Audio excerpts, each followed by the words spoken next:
In this video, we're going to talk about something called a standardized score. Standardized scores, also more commonly called z-scores, are measures of location, which we've talked about before. We used percentiles and quartiles in a previous week. And they tell us where we sit in our distribution of data relative to other members of that data set.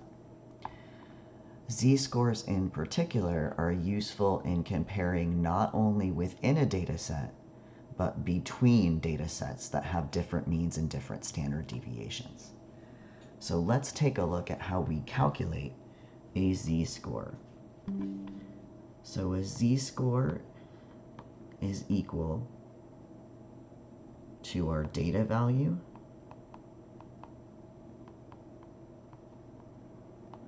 minus our mean divided by our standard deviation.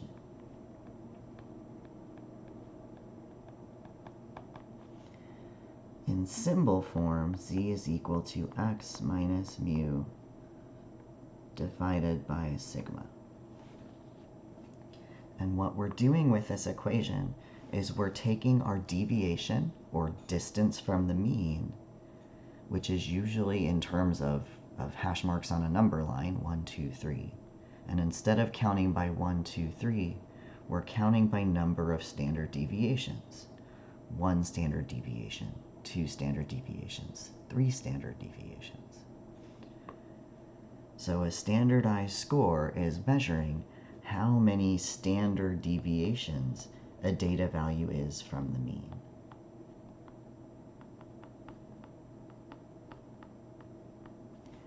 If the z-score is negative, that z-score is telling me that the data value is below the mean.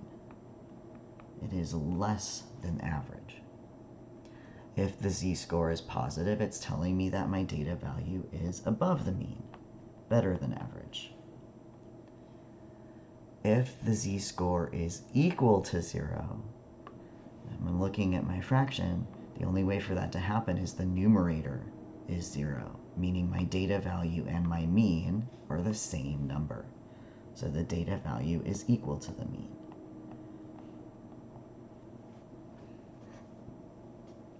We're going to go ahead and do some quick examples, practicing calculating and interpreting z-scores. So for this example, it says, during the last school year, your instructor taught 2 sections of AP Statistics. The morning section had a mean of 73% and a standard deviation of 11% for their first semester final exam. The afternoon section had a mean of 75% and a standard deviation of 14% for their first semester final. The scores for both classes were approximately normally distributed. For part A, it says, suppose Maria, who was in the morning section, earned an 82% on the first final exam. How did Maria do relative to the rest of her class? So I'm going to go ahead and color code this. We have 2 sections.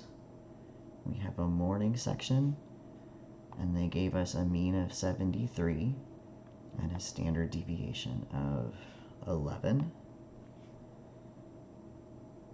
And then in purple, we have an afternoon section, and the afternoon section had a mean of 75 and a standard deviation of 14. And looking at our first problem, they tell us that Maria was in the morning section. So I know I'm looking at those numbers in the first part that were underlined in red. And they're asking me, how did she do relative to the rest of her class? They're asking for a measure of location. And since I don't have a list of raw data, I can't calculate a percentile right now. I don't have the tools in my toolbox to do that, or a quartile, but I can calculate a z-score. So let's go ahead and find a z-score for Maria's test value. So we know our z-score is the data value, and Maria got an 82%, minus the mean. The morning section had a mean of 73%, divided by the standard deviation, which for the morning section was 11%. We're going to go ahead and plug this in our calculator. Remember to put parentheses around the numerator so the calculator follows the order of operations correctly. We want it to subtract before it divides. And we get, rounded to 2 decimal places, 0.82. 0.82.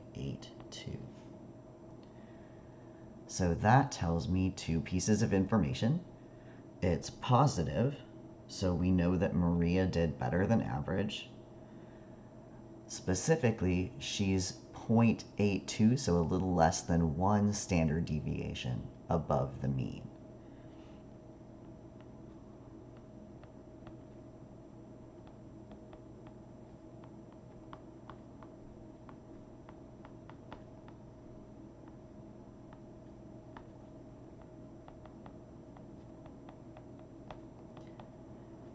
And you'll remember in our last video, we talked about the empirical rule, and we marked up our normal distribution based on standard deviations. And 1 standard deviation in either direction is this area here. And we know Maria is just a little bit under 1 standard deviation, so she's probably about here. So she's in this chunk with the 68% of people that are within 1 standard deviation. She did better than average, but she's still within that pack in the middle.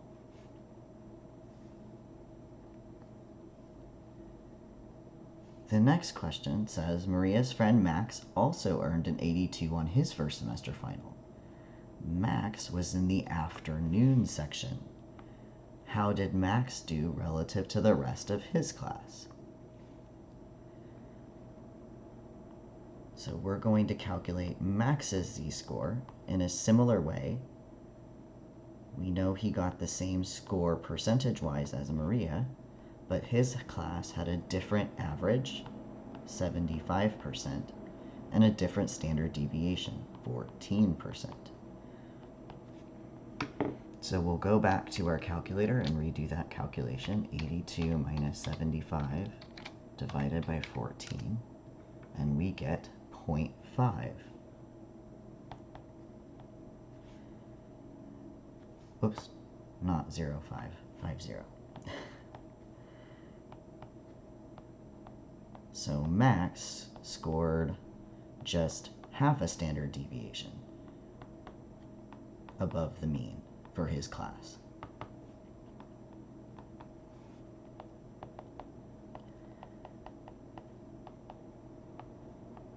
So much like Maria, positive, so above the mean, but still within that 1 standard deviation, 68% of the data pack. The next question says, how do the final exam scores for Maria and Max compare? Did they perform the same? So looking at their percentages, we'd be tempted to say yes. We see that Maria has an 82%, Max has an 82%. Those are the same percent correct. We would assume they did the same. But now as statisticians, I recognize they didn't take the same test. They didn't take it in the same testing environment, and their classes didn't have the same mean and standard deviation. The overall mean in Maria's section was smaller, 2% smaller than Max's, and the data was less spread out about that mean. The data was more tightly packed around that lower mean. Whereas in Max's class, the mean was a little bit higher, and the data was more spread out. Meaning scores in Maria's class were more consistent. Scores in Max's class were less consistent. What I can say for sure, based on those z-scores, is that Maria is further from the mean in her class than Max is in his.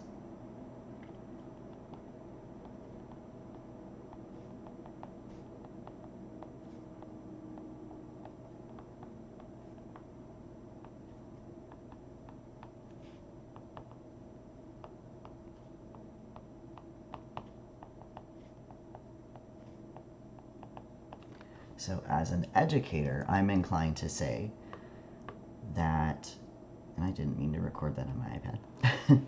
I'm inclined to say that Maria did likely better on this test than Max by a little bit because she's farther from the mean in her class.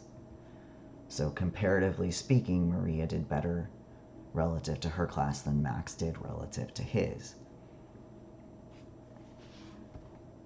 All right, we're going to continue to see z-scores as we work throughout the rest of this course.